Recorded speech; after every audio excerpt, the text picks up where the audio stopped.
दोस्तों नमस्कार, कैसे हैं आप सभी। सुकून एफएम चैनल पर मैं मनदीप आपका स्वागत करता हूं। आपको हमारी सीक्रेट घर जमाई कहानी कैसी लग रही है, आप हमें कमेंट करके जरूर बताते रहें। जो भी दोस्त पहली बार सुकून एफएम पर ये कहानी देख रहा है तो प्लीज़ सुकून एफएम चैनल को सब्सक्राइब जरूर करके और बेल आइकन दबा लें, जिससे अगले वीडियो की नोटिफिकेशन आप तक पहुंच जाएगी। चलिए आज की कहानी सीक्रेट घर जमाई एपिसोड नंबर 25 में आपका स्वागत है।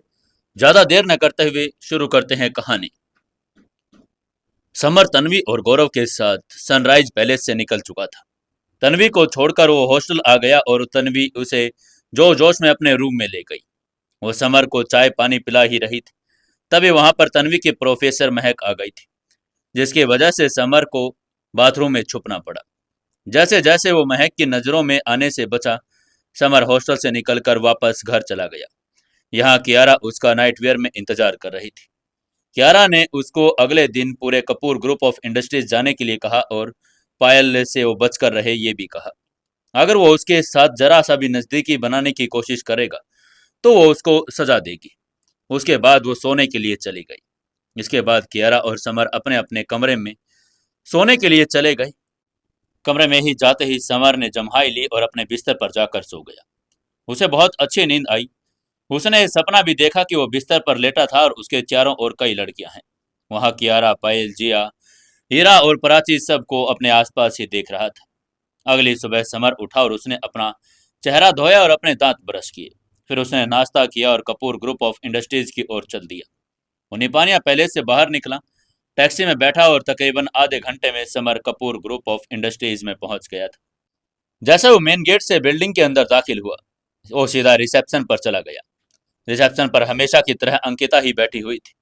समर ने मुस्कुराते हुए अंकिता से फ्लर्ट करते हुए कहा, हेलो मिस ब्यूटी, कैसी हो तुम? क्या कर रही हो? कितने दिन हो गए तुमसे मिले हुए? तुम्हें मेरी याद नहीं आती क्या? मैं तो तुम्हें हर दिन रात याद करता हूँ। फिर उसने अंकिता को ऊपर से नीचे देखा।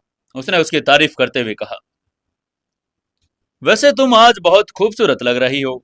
क्या तुम्हें पता था कि मैं आने वाला हूँ, इसलिए तुम इतने अच्छे से तैयार होकर आई हो और मुस्कुराते हुए मेरा इंतजार कर रही थी?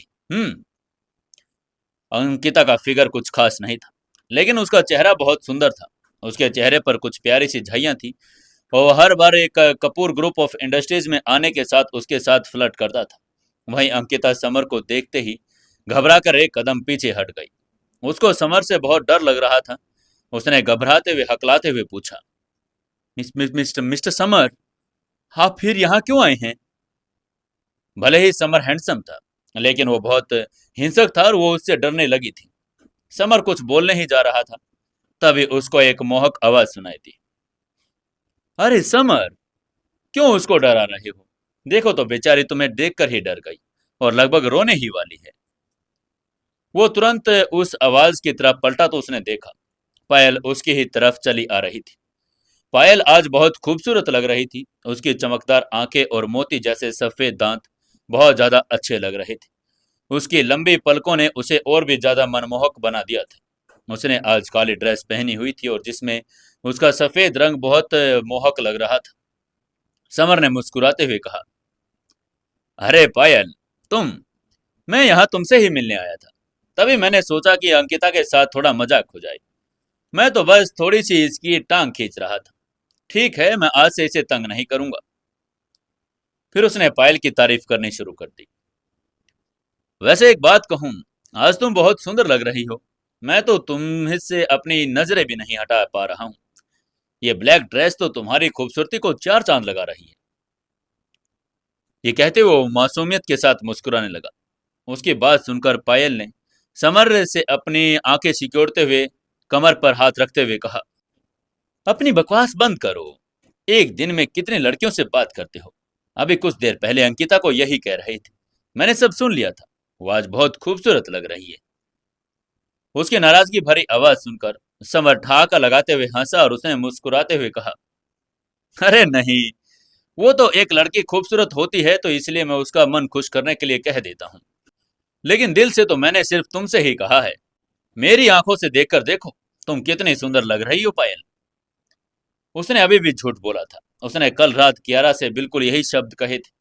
कियारा के दिल को तो उसने जीत लिया था। आज उसने पायल को भी यही शब्द कहे थे, क्योंकि वो अपनी बेस्ट फ्रेंड को नाराज नहीं करना चाहता था। लड़कियों को उसकी ये मीठी मीठी बातें बहुत पसंद भी आती थी। उसकी बात सुनकर पायल ने भी मोहक ढंग से मुस्कुराते हुए कहा, तुम्हें ये मीठी मीठी बातें करके दूसरों का दिल जीतना अच्छी तरह से आता है। अब अपनी ये मीठी मीठी बातें बंद करो और मेरे साथ एंटिक मार्केट प्लेस चलो। समर ने थोड़ा कंफ्यूज होते हुए पूछा, लेकिन क्यों? मतलब एंटिक मार्केट प्लेस में क्या करने जाना है? मैं तो यहाँ हमारी बिजनेस डील पर बात करने के लिए आया हूँ। पायल ने मुस्कुराते हुए जवाब दिया, हम उसी बिजनेस डील के लिए तो वहां जा रहे हैं। समर ने हाँ में सिर हिलाते हुए कहा, तो ठीक है, चलो फिर। और वो पायल के साथ एंटिक मार्केट प्लेस की ओर चल पड़ा। चलते चलते समर ने एक बार और पायल की तारीफ करते हुए कहा, पायल, तुम सच में आज बहुत खूबसूरत लग रही हो। मेरी आंखें तुमसे नहीं हट रही है। पायल ने समर को प्यार से देखा और कहा, तुम ये बात कई बार कह चुके हो समर, कहीं तुम्हें मुझसे प्यार तो नहीं हो गया? उसका चेहरा बहुत ज्यादा खूबसूरत और आकर्षक दिख रहा था। समर ने सोचा नहीं था कि पायल उससे इतनी बड़ी बात कह देगी। समर ने तुरंत ना में सिर हिलाते हुए जवाब दिया, अरे नहीं नहीं, मैं तो सिर्फ तुम्हारी सुंदरता की तारीफ कर रहा हूँ। मेरे दिल में तुम्हें लेकर कोई गलत फीलिंग नहीं।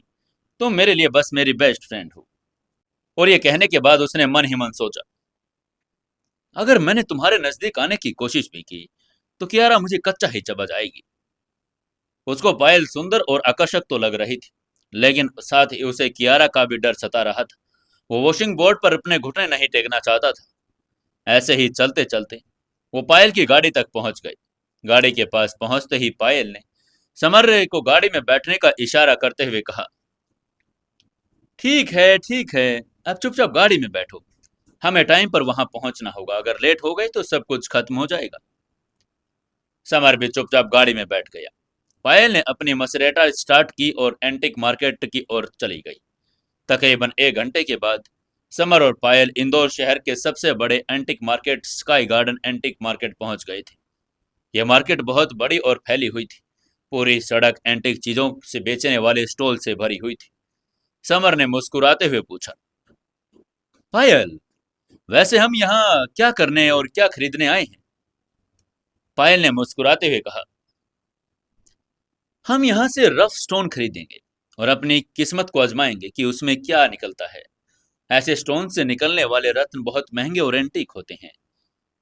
ये कहते हुए समर का हाथ पकड़कर अपने साथ ले गई। समर ने अपनी भौहें सिकोड़ी और कंफ्यूज होते हुए कहा, लेकिन पायल, मुझे आज सीईओ ने तुम्हारे साथ कॉन्ट्रैक्ट में बात करने के लिए भेजा था। तुम मुझे यहाँ लेकर आई हो, ऐसे में तो मैं अपनी ड्यूटी भी पूरी नहीं कर पाऊंगा। पायल ने चुलबुले अंदाज में कहा, अरे अरे मेरे बुद्धू बेस्ट फ्रेंड, थोड़ा सा धैर्य तो रखो। पहले मेरे साथ थोड़ी शॉपिंग करो, उसके बाद ही हम अपने कॉन्ट्रैक्ट के बारे में बात करेंगे। उससे पहले कुछ भी नहीं। क्योंकि उसे रफ स्टोन पसंद थे, इसलिए समर को झूठ बोलकर वो अपने साथ यहाँ लेकर आई थी। रफ स्टोन गैमलिंग मार्केट में, जो इस मार्केट का 1/4 हिस्सा थी, इसमें सैकड़ों दुकानें आती थी। यहाँ से ही सबसे ज्यादा एंटिक और पुराने नीलम पन्ना स्टोन्स निकलते थे। कपूर ग्रुप ऑफ इंडस्ट्रीज और अग्रवाल इंडस्ट्रीज दोनों ही नीलम और पन्ना स्टोन्स का बिजनेस करते थे। वहीं एंटिक नीलम एकत्रित करने के लिए यहाँ अक्सर वो रफ स्टोन्स खरीदने के लिए आते थे। यही कारण था कि पायल समर को लेकर इस मार्केट में आई थी। वो मार्केट का एक चक्कर लगाती हुई ओल्ड ग्रेटिंग नाम की एक दुकान के सामने जाकर रुकी, जो इस मार्केट की सबसे बड़ी दुकान थी। अकेले इस दुकान में अलग अलग प्रकार के रंग और अलग अलग तरह के स्टोन्स रखे हुए थे। कुछ लोग उन रफ स्टोन्स की जांच कर रहे थे, जबकि अन्य उन्हें काट कर देख भी रहे थे। जब उन्हें रफ स्टोन्स के भीतर हरा या नीला रंग दिखाई देता तो वो लोग बहुत खुश हो जाते, लेकिन जब उनमें से कुछ भी नहीं निकलता तो वो दुखी भी हो जाते। रफ स्टोन में हरा रंग पन्ना था और नीला रंग नीलम का। ये दोनों ही रंग धन के प्रतीक थे। रफ स्टोन्स पर जो लोग जुआ खेलते थे, या तो वो एक ही रात में अमीर हो जाते या फिर बिल्कुल ही गरीब। इन स्टोन्स में बहुत से लोगों का करोड़पति बना दिया था। और बहुत से लोग करोड़पति से रोडपति भी बन गए थे। पायल ने भी अपनी एक्साइटमेंट को छिपाने की कोशिश करते हुए मुस्कुराकर समर से कहा, समर, चलो हम भी अपनी किस्मत आजमा कर देखते हैं। उसे उन स्टोन्स पर जुआ खेलना पसंद था। जब भी वह एंटिक मार्केट आती थी तो अपनी किस्मत जरूर आजमाती थी। समर ने सिर हिलाते हुए कहा, जरूर जरूर। उसने भी एक बार अपनी किस्मत को आजमाने का फैसला कर लिया था। उनको दुकान में आता हुआ देखकर एक सुंदर सा दिखने वाली लड़की उनके पास चलती हुई आई। उसने फॉर्मल ड्रेस पहनी हुई थी। उसने समर और पायल से मुस्कुराते हुए कहा, hello sir, hello ma'am, welcome to old greeting store. आइए मैं आपको हमारे रफ स्टोन्स का कलेक्शन दिखा देती हूँ। वो स्टोर की सेल्स पर्सन थी और वहां आने वाले कस्टमर को वो सेल्स बेचकर अपने कोशिश करती थी जिससे उसको अच्छा कमीशन मिल जाए। और वह समर और पायल को दुकान के अंदर ले गई। उसने दोनों से पूछा, जी मैम बताइए, मैं आपको कौन से ग्रेड के स्टोन्स दिखाऊं? ये स्टोन्स 1 से लेकर 300 साल से पुराने लेवल के हिसाब से चुने जाते थे। जितना पुराना एंटिक स्टोन होता उसका ऊंचा उतना ही स्टोन का ग्रेड दिया जाता। पायल ने मुस्कुराते हुए कहा, हमें कश्मीरी ग्रेड 1 के स्टोन्स चाहिए। उसका मानना था कि कश्मीरी स्टोन्स में बहुत अच्छे और एंटीक कश्मीरी नीलम निकलते हैं। लड़की ने पायल की तरफ देखा और कहा, मिस ब्यूटी, आप जिस स्टोन का नाम ले रही हैं वो काफी महंगे हैं। एक स्टोन की कीमत कम से कम 50 लाख से शुरू होती है। क्या आप वाकई में इसे खरीदना चाहती हैं? वो जानती थी कि चूंकि ये कश्मीरी स्टोन्स बहुत महंगे होते थे, इसलिए बहुत से लोग इसे खरीदने तो आते थे, लेकिन उनकी कीमत सुनकर उनके होश उड़ जाते। उसे पायल भी उन लोगों से एक लग रही थी। पायल ने हल्के से मुस्कुराते हुए कहा, हमें कीमत से फर्क नहीं पड़ता, मुझे कश्मीरी स्टोन्स ही चाहिए। सेल्स गर्ल ने सिर झुकाते हुए कहा, ठीक है मैम, आप वेट कीजिए, मैं अभी लेकर आती हूँ। और उसके बाद वो कहते हुए स्टोर के अंदर चली गई और कुछ कश्मीरी रफ स्टोन्स लेकर वापस आई। उसने वो स्टोन्स लाकर पायल और समर के सामने रख दिए। पायल ने उन स्टोन्स में से एक स्टोन सिलेक्ट किया और समर की तरफ देखते हुए मुस्कुरा कर कहा, समर, मैंने ये कश्मीरी स्टोन सिलेक्ट किया है। मुझे लगता है कि तुम्हें भी अपनी एक चॉइस का स्टोन सिलेक्ट करना चाहिए। मैं तो सलाह दूंगी कि तुम भी इन कश्मीरी स्टोन्स में से ही कोई स्टोन्स देख लो। समर ने हाथ हिलाकर मना करते हुए कहा, नहीं पायल, मैं पहले इधर उधर सभी स्टोन्स को अच्छे से देखना चाहता हूँ, फिर ही कोई स्टोन सिलेक्ट करूंगा। उसे कश्मीरी स्टोन्स में से कोई नीलम नहीं चाहिए था। ये कहने के बाद वो उस स्टोर के अंदर इधर उधर देखने लगा। आखिरकार उसकी एक नज़र हिमालयन स्टोन्स पर आकर रुक गई। वो जानता था कि हिमालयन स्टोन से सबसे ज्यादा पन्ना रत्न निकलता है। समर ने सैकड़ों साल अलग अलग हिमालय स्टोन्स पर नजर डाली थी। कुछ तो इस इंसान के जितने लंबे थे और जबकि अन्य तुरमुर्ग के अंडे के आकार के थे। कुछ तो एक फुटबॉल की गेंद के आकार के भी थे, कुछ छोटे भी थे। वो जानता था कि हर स्टोन्स में हरा पन्ना नहीं होगा। ज्यादातर स्टोन सिर्फ नॉर्मल स्टोन्स थे जिनका न कोई मूल्य था। जबकि उसने ग्रेड 30 का स्टोन देखा तो उसे लगा कि शायद उस स्टोन में कुछ हो सकता है। वो किंग पन्ना नहीं था, वो चाहता था। उसमें सिर्फ एक बहुत ही साधारण सा पन्ना स्टोन था। उसने उस स्टोन्स को अपने हाथ से उठाया और उसे ध्यान से देखने लगा। तभी उसकी नज़र ग्रेड 188 के स्टोन पर पड़ी। उस स्टोन को देखते ही उसके चेहरे की खुशी के भाव आ गए। उसे उस स्टोन में कुछ खास दिखाई देने लगा था। समर ने उस स्टोन की तरफ इशारा करते हुए सेल्स गर्ल से मुस्कुरा कर कहा, एक्सक्यूज मी मिस, मुझे वो 188 ग्रेड का हिमालयन स्टोन चाहिए। समर की चॉइस के बारे में सुनकर सेल्स गर्ल ने हैरान होते हुए कहा, क्या क्या आपको वो स्टोन चाहिए? उसके चेहरे पर अजीब सा भाव था। समर को देखते ही उसकी आंखें आश्चर्य से भर गई। वो स्टोन वहां 1 साल से पड़ा था। कोई भी उसे खरीदना नहीं चाहता था। एक भी व्यक्ति ने उसके बारे में आज तक पूछा भी नहीं था। समर आज ये पहला इंसान था जिसने उस स्टोन के बारे में कोई बात की थी और उसको सिलेक्ट किया था। पायल के चेहरे पर भी हैरानी छा गई। उसने भी हैरान होते हुए समर से कहा, समर, मुझे ये स्टोन ज्यादा आकर्षक तो नहीं लग रहा। क्या तुम सच में इसे खरीदना चाहते हो? समर ने जब दोनों लड़कियों के चेहरे पर अजीब अजीब तरीके के भाव देखे तो उसने स्टोन की बनावट भी जांचना शुरू कर दिया। करीब से देखने पर वो वाकई बहुत बदसूरत लग रहा था।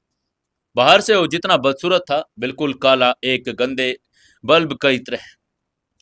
कोई आश्चर्य नहीं था कि एक पूरे 1 साल से वहां पर पड़ा था। कोई भी इसे खरीदना नहीं चाहता था। जब लोग ये रफ स्टोन्स खरीदते थे तो वो और साइज, शेप और कलर की बनावट को देखते थे। इसलिए इस बदसूरत स्टोन को आज तक कोई नहीं खरीद रहा था। अगर इस स्टोन्स का मास्टर वो नहीं होता तो वो इस बदसूरत स्टोन को कभी भी न चुनता। लेकिन वो इस स्टोन्स का मास्टर था, इसलिए उसने धीरे से कहा, हाँ हाँ, मुझे यही स्टोन चाहिए। पायल ने इस काले और सादे स्टोन को देखकर अपनी भौहें सिकोड़ते हुए कहा, क्या सच में? अच्छी तरह से देख लो और सोच लो, कहीं बाद में पछताना न पड़े। वो अक्सर यहाँ इन स्टोन्स पर दांव लगाती थी। उसकी पसंद ज्यादातर स्पार्ट स्टोन होते थे, जिनकी बनावट स्पष्ट होती थी। वो कभी भी इस तरह का बदसूरत स्टोन न सिलेक्ट करती। समर ने हल्के से मुस्कुराकर और दृढ़ता से कहा, नहीं नहीं, मुझे यही स्टोन चाहिए। दूसरों को वो स्टोन बहुत ज्यादा पसंद नहीं था, लेकिन वो जानता था कि एक खजाना है। तभी अचानक उनको बगल से एक व्यंग्यात्मक आवाज सुनाई दी। क्या अजीब आदमी है। क्या तुम वास्तव में स्टोन खरीद रहे हो? कहीं तुम्हारा दिमाग तो खराब नहीं हो गया है? समर ने पलटकर देखा तो एक दुबला पतला सा अमीर सा दिखने वाला लड़का उनकी तरफ ही चला आ रहा था। उस लड़के की बात सुनकर समर का चेहरा ठंडा पड़ गया।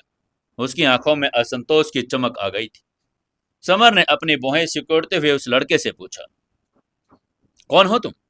और मैं इस स्टोन को खरीदूं या ना खरीदूं, तुम्हारा इससे कोई लेना देना नहीं। चुपचाप यहां से निकलो और अपने काम से काम रखो। उस लड़के ने समर की बात पर गुस्सा करते हुए कहा, हेलो मिस्टर, मेरा नाम चंदन सिन्हा है। मैं सिन्हा ज्वेलरी कंपनी का यंग मास्टर हूँ। तुम्हारी हिम्मत भी कैसे हुई मुझसे इस तरह बात करने की? अपने इस व्यवहार के लिए मुझसे माफी मांगो, नहीं तो तुम्हारे साथ अच्छा नहीं होगा। चंदन सिन्हा की भौहें सिकुड़ गई थी। उसका चेहरा काला पड़ गया था। बेशक चंदन सिन्हा ने समर को ताना इसलिए मारा क्योंकि वो पायल का ध्यान अपनी ओर खींचना चाहता था। किसी भी खूबसूरत लड़के का ध्यान अपनी तरफ खींचने का सबसे आसान तरीका दूसरों को नीचा दिखाना था। इसीलिए समर स्वाभाविक रूप से उसका निशाना बन गया था। समर ने अपनी भौहें सिकोड़ी और बड़बड़ाते हुए कहा, सिन्हा ज्वेलरी कंपनी? वो इस कंपनी के बारे में अच्छी तरह से जानता था। ये इंदौर शहर की टॉप 3 ज्वेलरी कंपनियों में से एक थी, जिसकी संपत्ति कई अरबों की थी और सिन्हा इंडस्ट्रीज अग्रवाल इंडस्ट्रीज की राइवल कंपनी थी। दोनों में हमेशा कंपटीशन चलता ही रहता था। समर ने हाथ हिलाया जैसे वो किसी मक्खी को भगा रहा हो और चंदन सिन्हा से बोला, क्या तुम्हें किसी गधे ने कोई लात मारी है? मैं तुमसे माफी क्यों मांगू? चुपचाप यहां से चले जाओ और तुम मेरे रास्ते में आए ही क्यों नहीं हो। मैं तो तुम्हारे रास्ते में नहीं आया। समर की बात सुनकर चंदन का गुस्सा और भी ज्यादा बढ़ गया। वो सिन्हा इंडस्ट्रीज का उत्तराधिकारी और सिन्हा परिवार का यंग मास्टर था। लोग हमेशा उसका सम्मान करते थे, लेकिन अब एक फटीचर से लड़के ने उसका तिरस्कार कर दिया था। चंदन ने ठंडे स्वर में मुस्कुराते हुए कहा, इस स्टोन में से अच्छे से रत्न का निकलना असंभव है। मैं तो तुम्हारे फायदे के लिए तुम्हें समझा रहा था, लेकिन और तुम उल्टा मुझे ही सुना रहे हो। मुझे क्या, तुम्हें अपमानित होने का शौक है तो होते रहो। वो अक्सर यहाँ स्टोन पर जुआ खेलने आता था और इस खेल से अच्छी तरह से यकीन से वाकिफ था। उसे पक्का यकीन था कि स्टोन में कोई कीमती चीज बिल्कुल नहीं मिलेगी। चंदन की गालियां सुनकर समर ने पहले तो पलटवार करना चाहा। वो कुछ कहने ही वाला था, तभी उसको एक आइडिया आया और उसने अपना विचार बदलने का मन मन अपने आप से कहा, इसे तो सबक सिखाना ही पड़ेगा। और ये सोचते वो धीरे धीरे से बोला, चंदन, तुम कह रहे हो कि स्टोन में कोई खजाना नहीं। अगर तुम इतने ही श्योर हो तो मुझे शर्त क्यों नहीं लगा देते? अगर हिम्मत है तो लगाओ शर्त। चंदन ने अपनी भौहें सिकोड़ते हुए कहा, मुझमें तो बहुत हिम्मत है। मैं तो यहाँ आया ही जुआ खेलने हूँ। मुझे शर्त लगाने में क्या दिक्कत हो सकती है? इसलिए बताओ, क्या शर्त रखना चाहते हो तुम? समर हल्के से मुस्कुराया और अपनी शर्त बताते हुए बोला, चंदन सिन्हा, अगर स्टोन में कोई भी कीमती खजाना निकला तो तुम मुझे 1 करोड़ रुपए दोगे, नहीं तो मैं तुम्हें दूंगा। अगर मंजूर है तो हाँ कहो, नहीं तो यहां से निकल जाओ। समर की शर्त सुनकर चंदन के चेहरे के भाव बदल गए। 1 करोड़ कोई छोटी रकम नहीं थी, क्योंकि वो सिन्हा परिवार का उत्तराधिकारी था। लेकिन परिवार के हेड अभी भी उसके पिता ही थे। उसको अभी भी अपने पिता से पॉकेट मनी ही लेनी पड़ती थी। हालांकि उसके पास 1 करोड़ से ज्यादा पैसे तो थे, लेकिन यह पैसा उसने अपने खाने पीने मनोरंजन के लिए बचा कर रखा हुआ था। हालांकि वो स्टोन पर दांव लगाता था, लेकिन वो ज्यादा से ज्यादा 1-2 लाख रुपए का दांव खेलता था। 1 करोड़ रुपए उसके लिए एक साथ निकालना आसान नहीं था। तभी समर ने घृणा से भरी आंखों से चंदन की तरफ देखा और उसका मजाक उड़ाते हुए बोला, क्या हुआ? सिन्हा परिवार का यंग मास्टर 1 करोड़ रुपए भी नहीं निकाल सकता? अगर तुम्हारे पास इतना भी पैसा नहीं तो तुम खुद को अमीर कहना और यंग मास्टर बुलाना बंद किया करो। वो जानबूझकर चंदन को उकसा रहा था, ताकि वो अपना आपा खो बैठे, उसके साथ 1 करोड़ रुपए की शर्त लगा ले और तैयार हो जाए। इसी बीच उसकी बातें सुनकर वहां और भी लोग इकट्ठा होते जा रहे थे। वो सभी भी चंदन की ओर मुस्कुराते हुए देखकर इशारा उसका मजाक उड़ाने की कोशिश कर रहे थे। आसपास के लोग चंदन को जानते थे, लेकिन समर को नहीं। उन्होंने देखा कि एक फटीचर सा लड़का चंदन को चुनौती दे रहा है, लेकिन चंदन की चुनौती स्वीकार करने की हिम्मत नहीं हो पा रही। इसलिए उन्हें थोड़ा आश्चर्य भी हो रहा था। यकीनन चंदन सिन्हा परिवार का यंग मास्टर ही था। स्टोन के जुए के बाजार में उसकी बहुत अच्छी प्रतिष्ठा भी थी। बहुत से लोग उसका सम्मान करते थे। समर पहला व्यक्ति था जिसने उन्हें चुनौती देने की हिम्मत की। लोगों को अपना मजाक बनता हुआ देख चंदन ने मुस्कुराते हुए ठंडे स्वर में समर की शर्त स्वीकार करते हुए कहा, ठीक है ठीक है, मैं इस पर 1 करोड़ का दाव खेलने के लिए तैयार हूं। इतने सारे लोगों को देखते हुए वो समर से सहमत नहीं होता तो उसकी इज्जत मिट्टी में मिल जाती। आगे भी कोई उसका सम्मान न करता। उसके जैसे अमीर परिवारों के बच्चों के लिए प्रतिष्ठा से सबसे ज्यादा जरूरी थी, पैसा इतना ज्यादा जरूरी था नहीं। उसकी हाँ सुनते ही समर ने हल्के से मुस्कुराते हुए अपना कार्ड निकाला और पास खड़ी सेल्स गर्ल की ओर बढ़ाते हुए कहा, ये लो और अपने 1 लाख रुपए स्वाइप कर लो, मैं ये स्टोन खरीद रहा हूं। उस सेल्स गर्ल ने तुरंत कार्ड लिया और काउंटर पर जाकर 1 लाख रुपए स्वाइप कर लिए। हिमालयन स्टोन्स की कीमत वैसे भी कम होती थी, लेकिन ये स्टोन देखने में बहुत भद्दा था, इसलिए इसकी कीमत ज्यादा भी नहीं थी, सिर्फ 1 लाख रुपए। जबकि पायल ने कश्मीरी स्टोन 50 लाख में खरीदा था, इसकी कीमत तो उसे बहुत कम थी। सेल्स गर्ल ने कार्ड स्वाइप करवाने के बाद वो स्टोन समर को थमा दिया। तभी चंदन ने हंसते हुए भीड़ से कहा, दोस्तों देखो, इस आदमी ने यह बदसूरत सा हिमालयन स्टोन खरीदा है और ये कह रहा है कि इसमें एक बेशकीमती खजाना है। क्या आप लोगों को ये मजाक नहीं लग रहा? वो दूसरों के सामने उसकी इंसल्ट करना चाहता था। चंदन की बातें सुनकर हॉल में मौजूद सभी लोग इधर उधर देखने लगे। कुछ लोग आपस में इस स्टोन को लेकर चर्चा करने लगे थे। तभी एक मोटे से आदमी ने कहा, अरे यार, इस फटीचर ने तो वाकई में स्टोन खरीद लिया। क्या ये आदमी मंद बुद्धि है? उसके पास खड़ी एक लड़की ने कहा, हाँ तुम सही कह रहे हो, ये स्टोन काला और भद्दा है, इसमें कोई खजाना नहीं। उस मोटे आदमी ने आगे कहा, मुझे तो ये समझ ही नहीं आ रहा कि इस फटीचर ने यंग मास्टर चंदन से 1 करोड़ की शर्त भी लगा ली। वो पैसे कहां से देगा? आसपास के लोग एक्साइटेड थे, उस स्टोन को ज्यादा महत्व दे नहीं रहे थे। समर ने मुंह सिकोड़ा और भीड़ की बातें सुनकर वो मन ही मन मुस्कुराया। ये लोग कुएं के मेंढक की तरह कुछ देर पहले चंदन का मजाक उड़ा रहे थे और अब समर का उड़ाने लगे थे। इसी बीच ये सब देखकर पायल का चेहरा भी लाल हो गया था।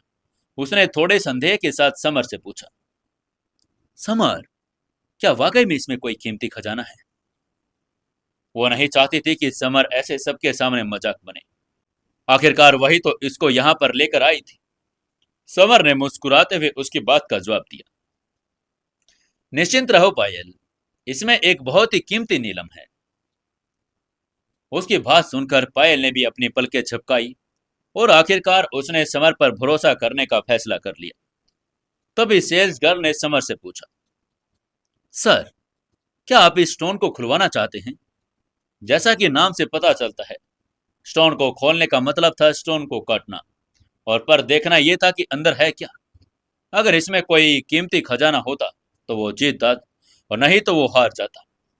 समर ने थोड़ा मुस्कुराते हुए जवाब दिया, हाँ हाँ, मैं इसे अभी अनलॉक करवाना चाहता हूँ। उसका चेहरा कॉन्फिडेंस से भरा हुआ था, क्योंकि वो जानता था कि इस स्टोन में एक कीमती खजाना है, बल्कि एक बहुत उच्च ग्रेड का भी है।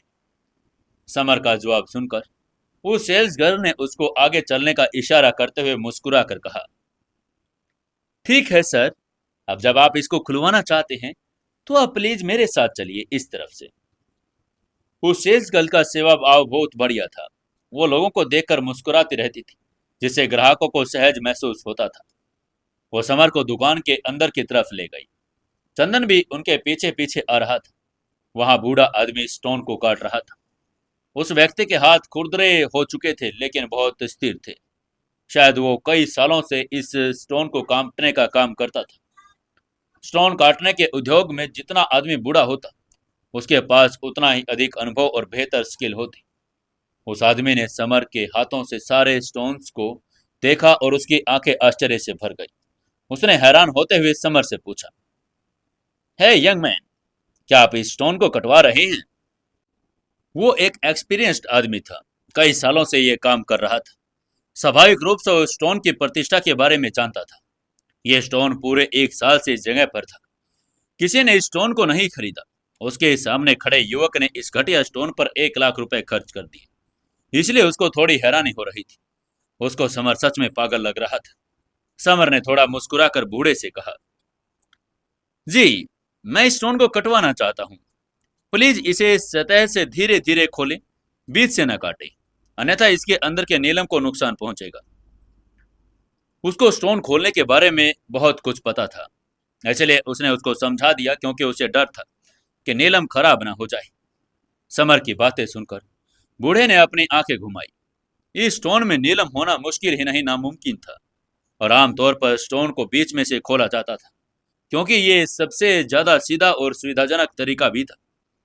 लेकिन समर ने उसे त्वचा से धीरे धीरे पीसने के लिए कहा, इसलिए उस बूढ़े को उसके कहे अनुसार करना पड़ा। आखिरकार समर उनका ग्राहक था। हालांकि स्टोन में नीलम होने की बात सुनकर बूढ़े ने समर का मजाक उड़ाया। बूढ़े ने स्टोन पर पानी छिड़का, फिर एक खास औजार निकाला और स्टोन को सतह से धीरे धीरे खोलना शुरू कर दिया। उसने जो औजार इस्तेमाल किया था वो 20 सेंटीमीटर लंबा था, जिसमें एक काले कांटे थे जो खास तौर पर स्टोन के लिए बनाया गया था। स्टोन की परतें धीरे धीरे गिरती गई, मलबे में तब्दील हो गई। उसने करीब 20 मिनट तक छीलना जारी रखा। सतह से 5 मिलीमीटर आगे तक स्टोन गायब हो गया।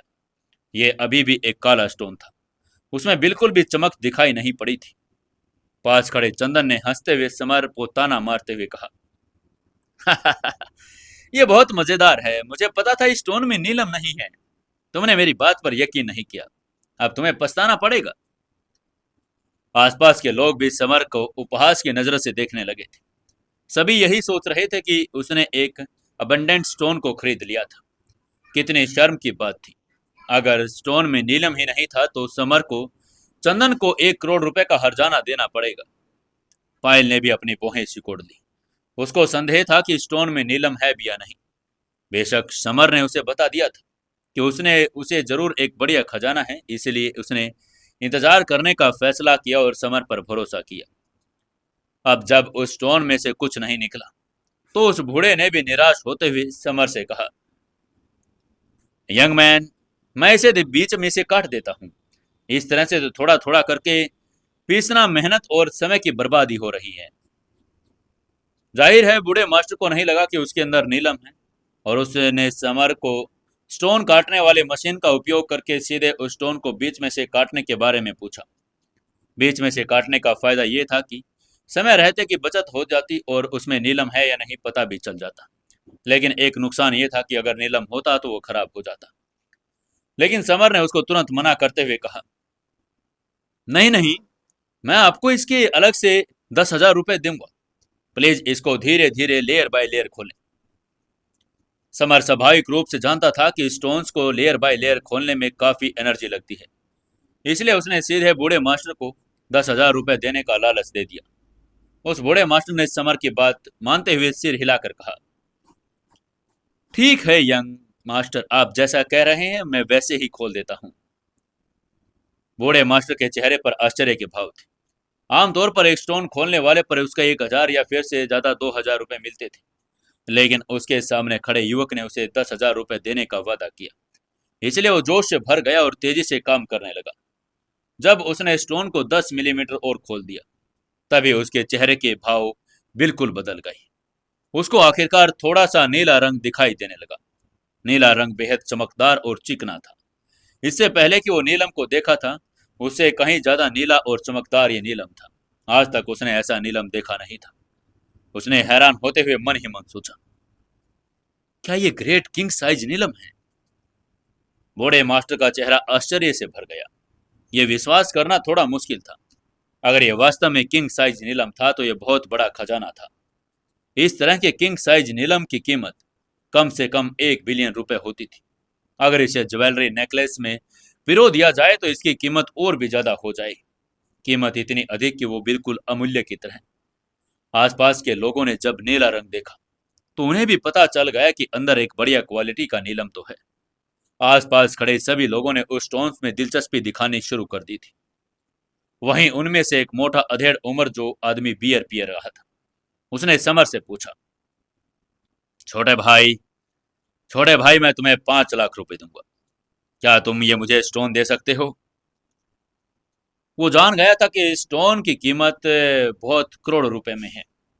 वो समर को 4 लाख रुपए ज्यादा देने की बात करके उसे प्रॉफिट भी देना चाहता था और वो स्टोन भी खरीदना चाहता था।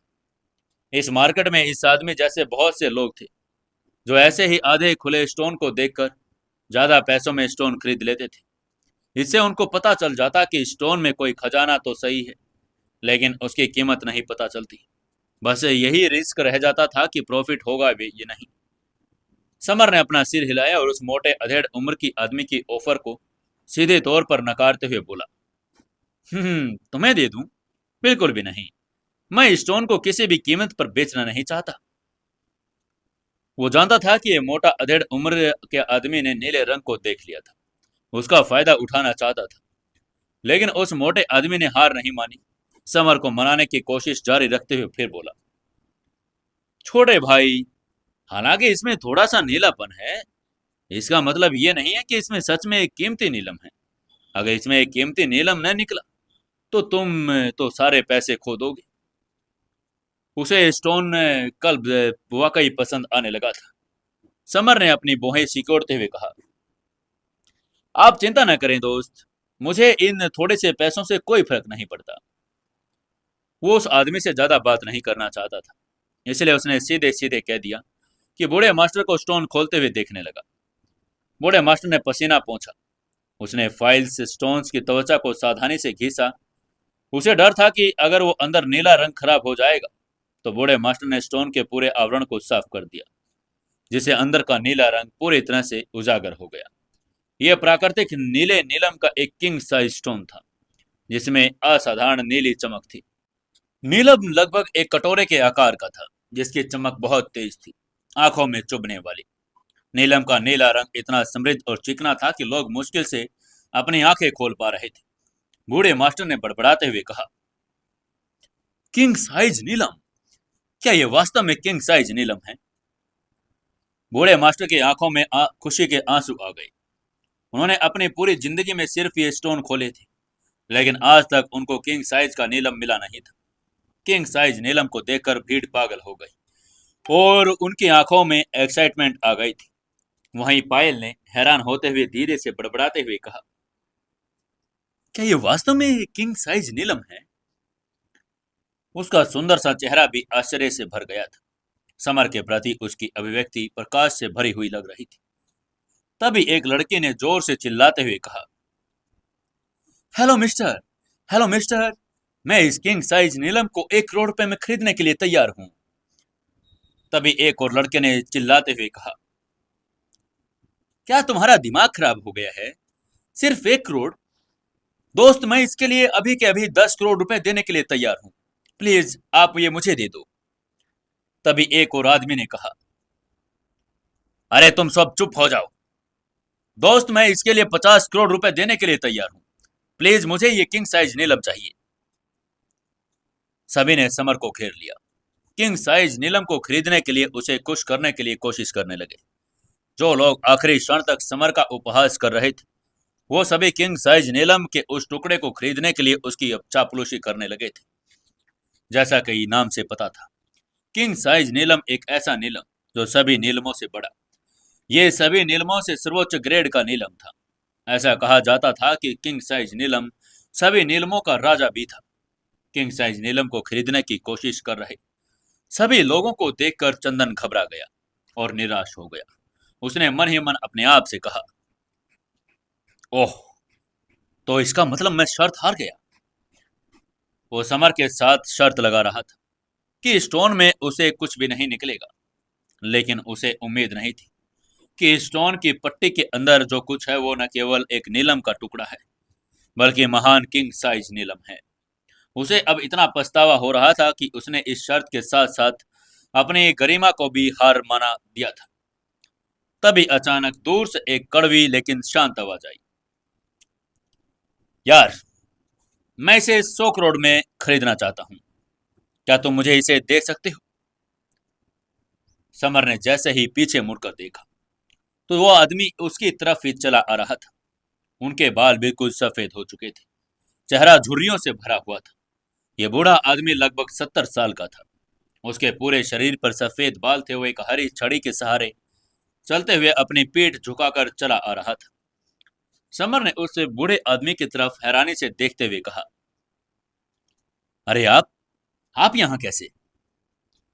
उसने इस बूढ़े आदमी को चैरिटी इवेंट वाले दिन देखा था। वो एंटिक एसोसिएशन के प्रेसिडेंट अविनाश गिल थे। चैरिटी फेस्ट की रात अविनाश समर ने नीलम पेंडेंट खरीदने की कोशिश कर रहा था। हालांकि समर ने अंत में वो पेंडेंट पायल को दे दिया था, लेकिन फिर भी अविनाश ने उसकी जान पहचान हो गई थी। समर इस आदरणीय वृद्ध व्यक्ति से बहुत इम्प्रेस भी था और उसके दिल में उसके प्रति फ्रेंडली भावना भी थी। अविनाश प्रसन्नतापूर्वक मुस्कुराते हुए बोला, अरे यंग मैन, तुम्हें मैं अभी भी याद हूँ। मुझे लगा कि तुम पूरी तरह से भूल गए होगे कि मैं कौन हूँ। मैं विनाश गिल हूँ। ये स्टोन हमारे गिल परिवार के अंदर ही आता है। वो बहुत खुश लग रहा था। जब वो मुस्कुरा रहा था तभी उसकी सफेद लंबी दाढ़ी हिल रही थी, जिससे वो बहुत ज्यादा क्यूट भी लग रहा था। वो एक मिलनसार वृद्ध व्यक्ति था, फिर भी उसकी दयालुता समर के लिए विशेष थी। वो हमेशा अपना पोकर चेहरा दिखाता और किसी के और के उदासीन के लिए हुआ था।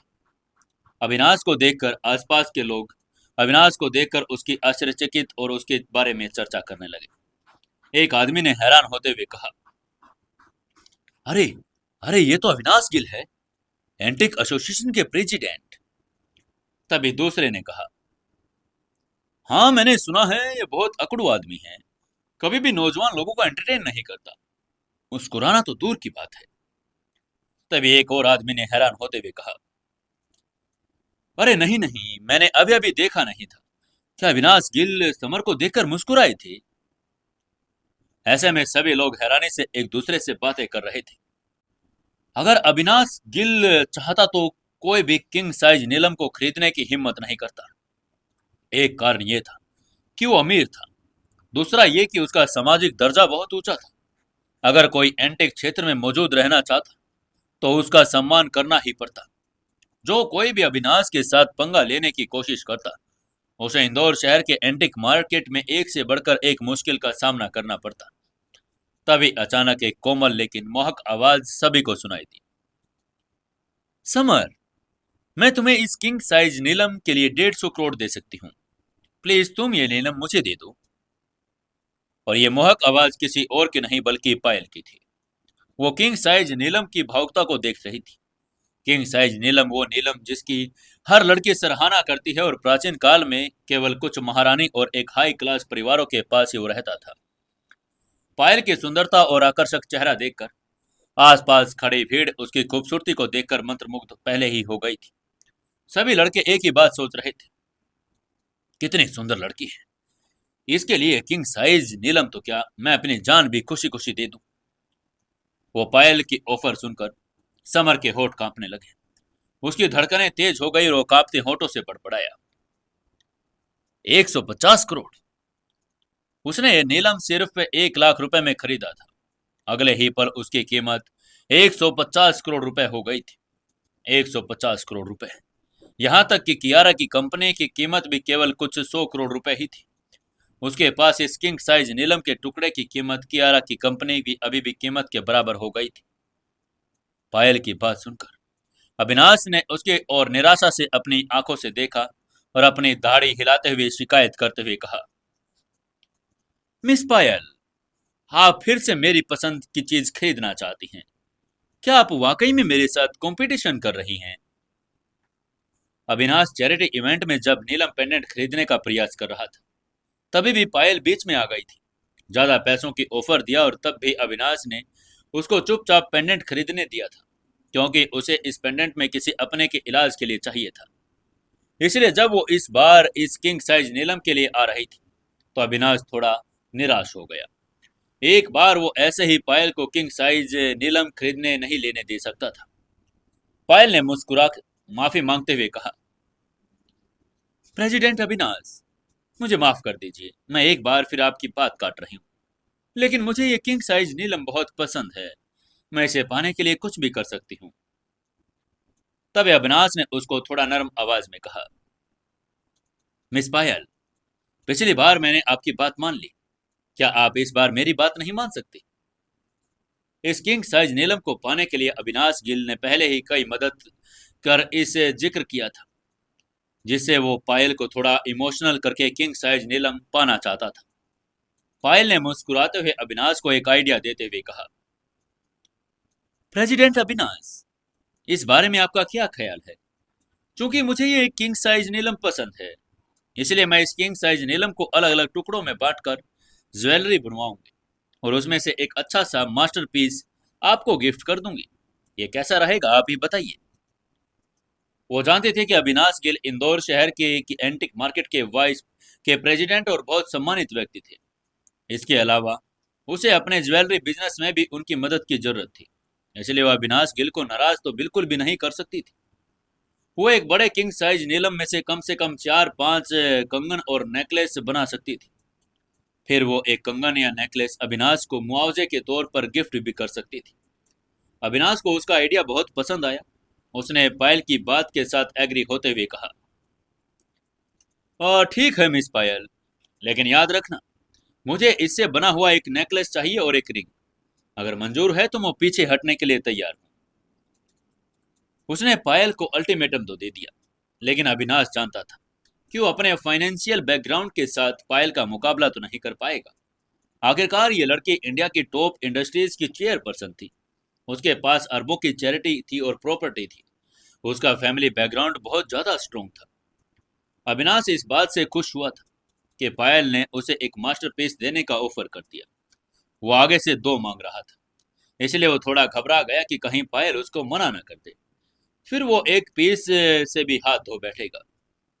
तभी पायल ने उसकी ऑफर मंजूर करते हुए कहा, जी प्रेसिडेंट अविनाश, मुझे आपकी डिमांड मंजूर है। वो दोनों ही एक दूसरे को ऑफेंड नहीं करना चाहते थे। दोनों को ही अपने अपने बिजनेस के लिए एक दूसरे की जरूरत थी। दोनों ही नहीं जानते थे कि वो दोनों दिल ही दिल में घबरा रहे हैं। पायल की हाँ सुनने के बाद भी अविनाश ने समर का कंधा थपथपाते हुए कहा, यंग मैन, तुम्हारा टेस्ट बहुत अच्छा है और तुम्हारी किस्मत भी। मुझे तुम्हारी किस्मत से जलन हो रही है। समर भी उनके जवाब में बस मुस्कुरा ही दिया। अब जब उसने इस किंग साइज नीलम को 150 करोड़ रुपए में बेच दिया था, तो उसके आसपास के खड़े लोग स्वाभाविक रूप से उससे जलन महसूस तो करेंगे ही।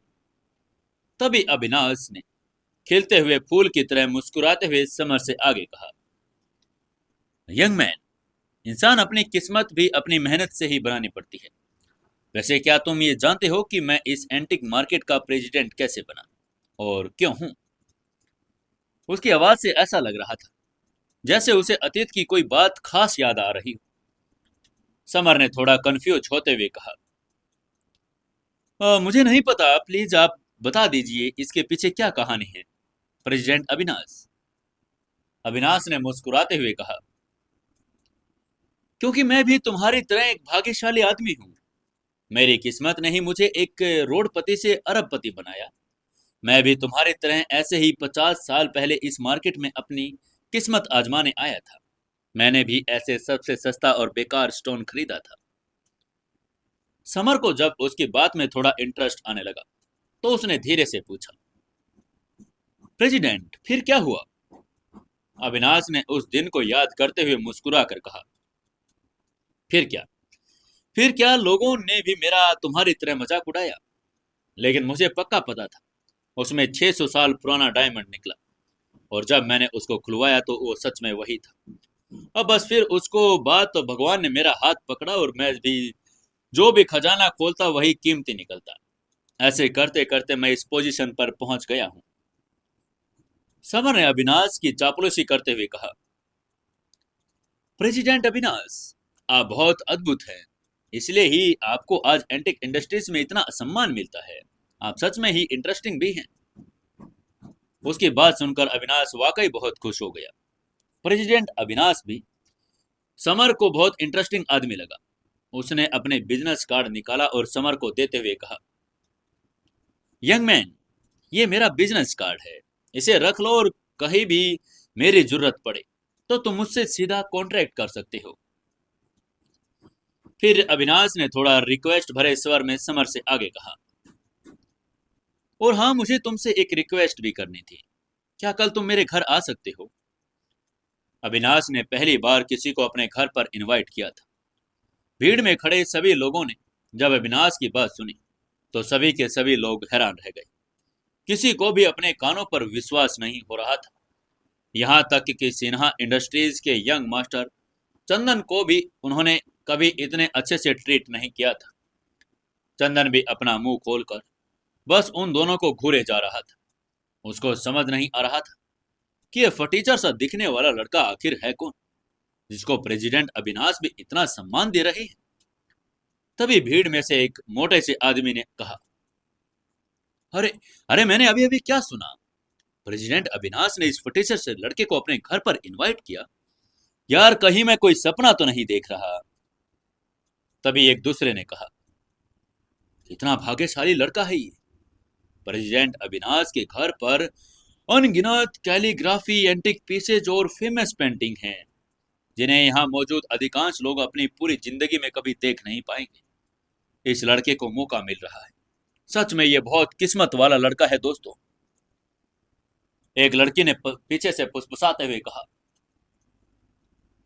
अगर मुझे कभी भी प्रेसिडेंट अविनाश के घर जाने का मौका मिले तो मैं तो यार बेहोश ही हो जाती।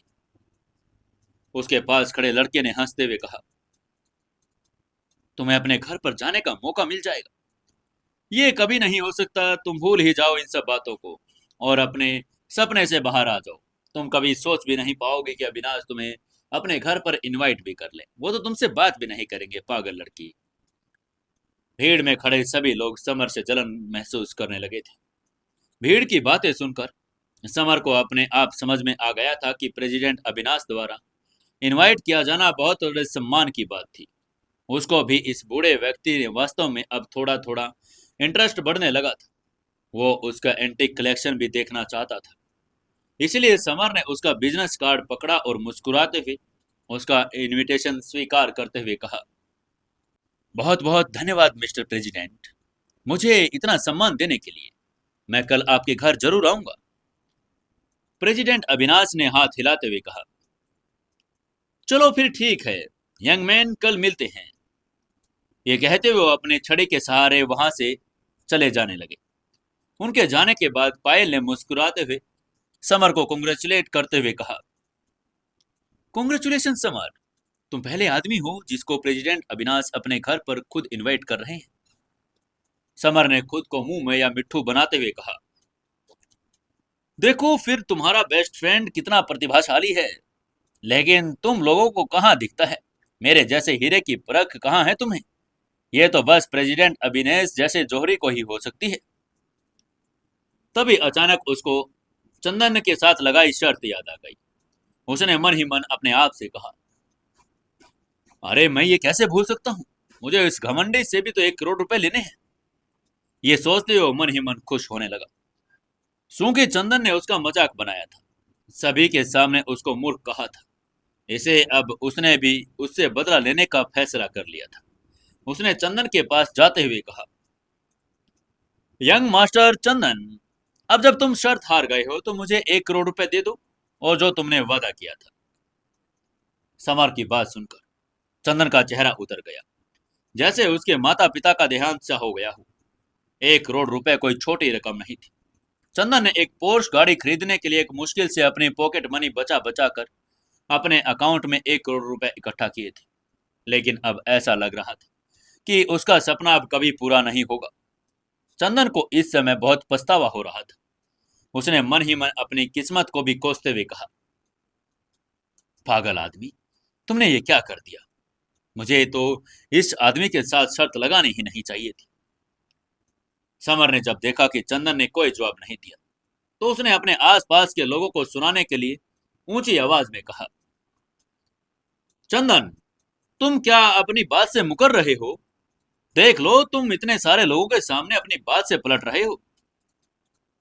समर की बात सुनकर चंदन ने को लोग सभी तिरस्कार की नजरों से देखने लगे। जो लोग समर पर पहले हंस रहे थे, चंदन की चापलूसी कर रहे थे, वो सब अपने अपनी स्थिति बदल चुके थे और अब सभी वो लोग चंदन पर हंसने लगे थे। लोगों के सामने अपनी इंसल्ट होता हुआ देखकर चंदन ने अपना गुस्सा दबाते हुए समर को 1 करोड़ रुपए का चेक देते हुए कहा, ये लो, ये लो तुम्हारा 1 करोड़ का चेक। वो सबके सामने अपनी बात से पीछे नहीं हट सकता था, क्योंकि सभी ने उसको समर के साथ शर्त लगाते हुए देखा था। हालांकि उसने चेक दे दिया था, लेकिन उसने समर को इतनी घृणा से देखा जैसे आंखों में ही उसे मार डालेगा। उसने मन ही मन समर से सभी अभी के अभी बदला लेने का फैसला भी कर लिया था। बदले का फैसला करने के बाद वो वहां से निकल गया। वहीं समर ने उसका दिया हुआ चेक अपनी जेब में रख लिया। तभी पायल ने उसके पास आते हुए उत्साहित होकर अपना चुना हुआ कश्मीरी स्टोन देखने लगी और उसने कहा, तुम्हारे स्टोन के बारे में किंग साइज नीलम देखकर मुझे अपना स्टोन चेक करवाने की जल्दी हो रही है। आओ इसको भी चेक करवाते हैं। समर ने हाँ में सिर हिलाया और उसके साथ कश्मीरी स्टोन चेक करवाने लगे। उसका स्टोन लाल और पैटर्न के साथ बेसिक आकार का था, जो काफी अच्छी गुणवत्ता का तो बाहर से लग रहा था। पायल का मानना था कि अगर समर के स्टोन से किंग साइज नीलम निकला है, तो उसके स्टोन में कुछ ना कुछ तो निकलेगा ही। देखते हैं आगे क्या होगा। आपको क्या लगता है दोस्तों, क्या पायल के स्टोन में कुछ निकलेगा या नहीं? जानने के लिए जुड़े रहिए अपने इस चैनल सुकून एफएम के साथ। दोस्तों, चैनल को ज्यादा से ज्यादा सब्सक्राइब कर लें, कहानी को ज्यादा से ज्यादा लाइक करें, शेयर करें और कमेंट जरूर करें।